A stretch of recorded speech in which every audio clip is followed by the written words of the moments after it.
எல்லாருக்கும் வணக்கங்க. இப்போ வந்து WHO ஒன்று சொல்லியிருக்கு ஒரு விஷயம். அது என்னங்கிறத பார்க்கலாம். வாங்க வீடியோக்குள்ளே போகலாம். அதான் WHO என்ன சொல்லியிருக்காங்கன்னா, நம்ம டாக்டர்ஸோட அட்வைஸை வந்து ஃபாலோ பண்ணுங்க அப்படின்னு சொல்லியிருக்காங்க. ஏன்னா வந்து சில இப்போ வந்து ரிசர்ச் நடந்துக்கிட்டு இருக்க ரிசர்ச்சு அதான் பேராசிட்டமாலால் ஆட்டிசம் வருது அப்படிங்கிற மாதிரி கிளைம் பண்ணியிருக்காங்க. அதுக்கான ரிசர்ச் வந்து நடந்துகிட்டு இருக்கு. ஆனால் எவிடென்ஸ் இன்னும் கரெக்டான எவிடென்ஸ் இன்னும் கிடைக்கல அப்படிங்கிற மாதிரி சொல்லியிருக்காங்க. எஸ்பெஷலி எல்லா உமனையுமே வந்து என்ன சொல்லியிருக்காங்கன்னா, கண்டினியூ பண்ணுங்கள் டாக்டர்ஸ் அட்வைஸை அப்படின்னு சொல்லியிருக்காங்க. ப்ரெக்னெண்ட்டாக இருக்கிற விமன்லாம் வந்து டாக்டரோட அட்வைஸை, ஹெல்த் ஒர்க்கர்ஸ் அவங்களுடைய அட்வைஸ் எல்லாம் இல்லாமல் மெடிசன்ஸ் எல்லாம் எதுவும் எடுக்காதீங்க அப்படிங்கிற மாதிரி சொல்லியிருக்காங்க.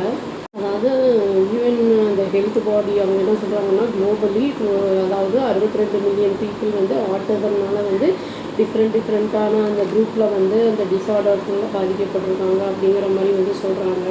அது வந்து அது பிரெயினோட ரிலேட்டடாக இருக்கிறது டெவலப்மெண்ட் அப்படிங்கிற மாதிரி சொல்லியிருக்காங்க.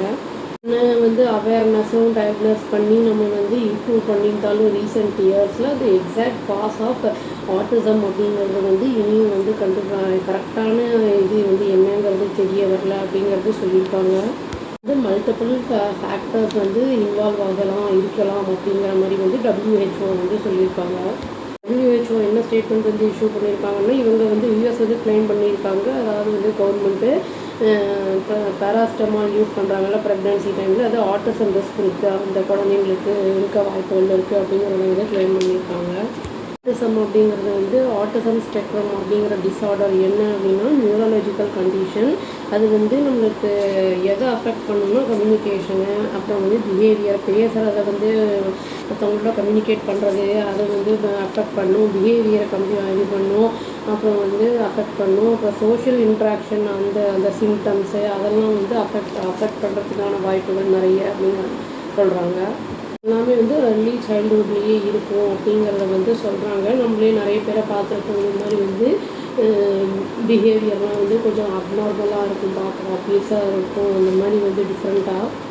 யூஸ்வலாக விமன் வந்து நார்மலாகவே நம்ம வந்து செல்ஃப் மெடிக்கேஷன் எடுத்துக்கிறது அப்படிங்கிறது அட்வைசபிள் கிடையாது. இப்போ ப்ரெக்னெண்ட்டாக இருக்கிறவங்க எடுக்கிறாங்க அப்படிங்கும்போது அது அவங்கள பாதிக்கிறத மட்டும் இல்லாமல் உள்ள அந்த குழந்தையும் வந்து அதை பாதிப்பு ஏற்படுத்துறதுக்கான வாய்ப்புகள் நிறைய இருக்குது. அதனால் வந்து டாக்டரை வந்து எந்தெந்த டைமில் போய் பார்க்கணும் அப்படிங்கிறத பார்த்து அதுக்கேற்ற மாதிரி அவங்க சொல்கிற ப்ரிஸ்கிரைப்டு மெடிசன்ஸை வந்து எடுத்துக்கும் போது குழந்தைங்களுக்கு வந்து டிஃபார்மிட்டி இல்லாமல் டிசேபிள்டு சில்ட்ரனாக இல்லாமல் இருப்பாங்க. இதுக்கு ஒரு வீடியோவே நான் வந்து போட்டிருக்கேன், டூஸ் அண்ட் டோன்ட்ஸ் அப்படின்னு சொல்லிட்டு ப்ரெக்னென்ட் டைமில் எப்படிலாம் இருக்கணும் அப்படிங்கிறது லிங்க் கொடுக்குறாங்க, பார்த்துக்கிடுங்க.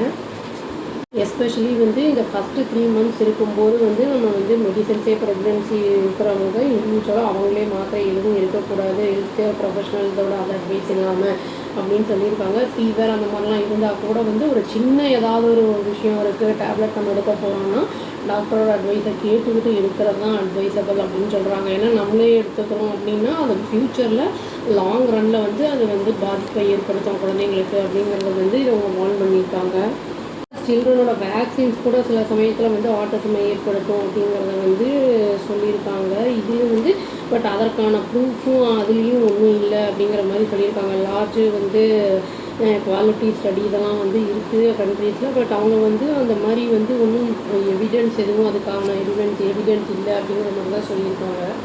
சொன்ன அப்புறம் நியூரோ டெவலப்மெண்ட் டிஸார்டர்ஸ் அப்படிங்கிறது ரெண்டுமே வந்து என்னென்னா அவங்க அந்த மென்டல் ஹெல்த்து அப்புறம் நியூரலாஜிக்கல் கண்டிஷன் வந்து அதை ரெண்டையும் வந்து டிஸ்கஸ் பண்ணுறது, அது வந்து அதை சம்மந்தப்பட்டது அப்படிங்கிறதையும் சொல்லியிருக்காங்க. ஆட்டிசம் இருக்கிற சில்ட்ரனுக்குலாம் வந்து ரொம்ப வந்து பேஷன்ஸான ஆளுங்க தேவை, பொறுமை வேணும் அவங்கள வந்து ஹேண்டில் பண்ணுறதுக்கு. அதனால் வந்து அவங்களுக்கு வந்து என்னென்னா சப்போர்ட்டும் தேவை. அந்த மாதிரி இருக்கிறவங்களுக்கு வந்து நம்ம வந்து சப்போர்ட் கொடுக்கணும், அந்த மாதிரி ஃபேமிலிஸ்க்கும் நம்ம வந்து சப்போர்ட் கொடுக்கணும். இது வந்து நம்ம ப்ரிவெண்ட் பண்ணலாம். இதை வந்து நம்மகிட்ட கரெக்டாக டாக்டர்கிட்ட போயிட்டு மெடிசன்லாம் எடுக்கும்போது இந்த மாதிரி விஷயங்கள்லாம் நம்ம தவிர்த்துக்கலாம் அப்படின்னு சொல்லி இந்த வீடியோவை நான் முடிச்சுக்கிறேங்க. அவ்வளோதான். Thank you. Please do like, share and subscribe our channel and click the all option and tap the bell icon. Thank you.